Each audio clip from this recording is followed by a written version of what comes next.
સુરેન્દ્રનગર જિલ્લામાં વીજ transmission line tower અને અન્ય વીજ માળખાકીય પ્રોજેક્ટ્સથી અસરગ્રસ્ત ખેડૂતોને નવી નીતિથી મળશે યોગ્ય વળતર. સુરેન્દ્રનગર જિલ્લામાં વીજ ટ્રાન્સમિશન લાઇન ટાવર અને અન્ય વીજ માળખાકીય પ્રોજેક્ટ્સથી અસરગ્રસ્ત ખેડૂતોને વર્ષ 2011ની જૂની જંત્રીના બદલે હવે વાસ્તવિક બજાર કિંમત મુજબ વળતર આપવાનો ઐતિહાસિક નિર્ણય લેવામાં આવ્યો છે. નવી નીતિ હેઠળ 66 કેવી ધ્રાંગધ્રા લાઇન,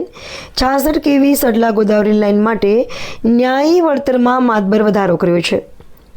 આ નિર્ણય અંગે ભારે સંતોષ અને ખુશી વ્યક્ત કરતા અસરગ્રસ્ત ખેડૂત પ્રતિનિધિ શ્રી અનીફભાઈ સુલેમાનભાઈ ગાચીએ જણાવ્યું હતું કે અમારી જમીનમાંથી જેડકો કંપનીની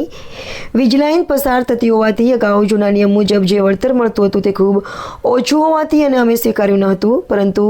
સરકાર દ્વારા નવો પરિપત્ર બહાર પાડીને નવી નીતિ અમલમાં લાવવામાં આવી છે, જેનાથી વળતરની રકમમાં મોટો વધારો થશે. કલેક્ટર કચેરી ખાતે યોજાયેલી બેઠકમાં અમને જે નવું વળતર નક્કી કરી આપવામાં આવ્યું છે તેનાથી અમે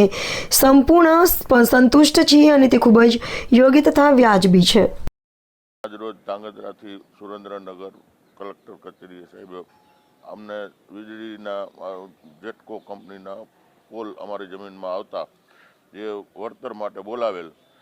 જે પણ જે તારણે વળતર જે ઓછું હતું એ અમે સ્વીકારવા નહીં, અને અત્યારે આ ફૂલ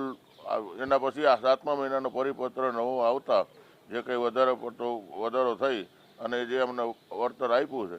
એ અમને યોગ્ય છે, બરાબર છે.